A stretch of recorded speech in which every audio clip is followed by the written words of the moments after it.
അതായത് ഇതിന്റെ അകത്ത് കാന്തപുരം എന്താ പറഞ്ഞത്? കാര്യം ഇന്ത്യയിലെ മുസ്ലിം സമുദായം സുരക്ഷിതരാണ്.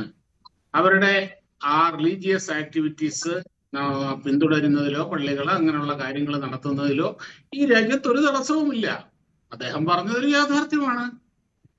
ഇവിടെ പ്രശ്നം എന്താന്ന് വെച്ച് കഴിഞ്ഞാല് ഇത്രയും കാലം ഇവിടുത്തെ ഈ മോദി വിരുദ്ധ, BJP വിരുദ്ധ, സംഘപരിവാർ വിരുദ്ധ മാധ്യമങ്ങളും രാഷ്ട്രീയ പാർട്ടികളും ഇങ്ങനെ കെട്ടിപ്പൊക്കിക്കൊണ്ടുവന്ന നുണകളുടെ വലിയ ഒരു ചീട്ടുകൊട്ടാരമുണ്ട്. ആ ചീട്ടുകൊട്ടാരത്തിന്റെ ഏറ്റവും അടിയിലത്തെ ചീട്ട് ഇന്ന് ഈ കാന്തപുര ഉസ്താദ് അങ്ങ് വലിച്ചു.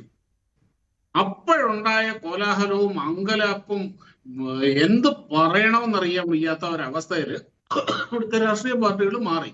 അത് ഇലക്ഷൻ പടിവാതിൽക്കൽ എത്തി നിൽക്കുന്നു. സത്യത്തിൽ ഇത് BJP നടത്തിയ ഒരു അസാധ്യമായ അപാരമായ ഒരു പൊളിറ്റിക്കൽ സർജിക്കൽ സ്ട്രൈക്കാണ്. ആ സമയത്ത്, അതായത് ഇവിടുത്തെ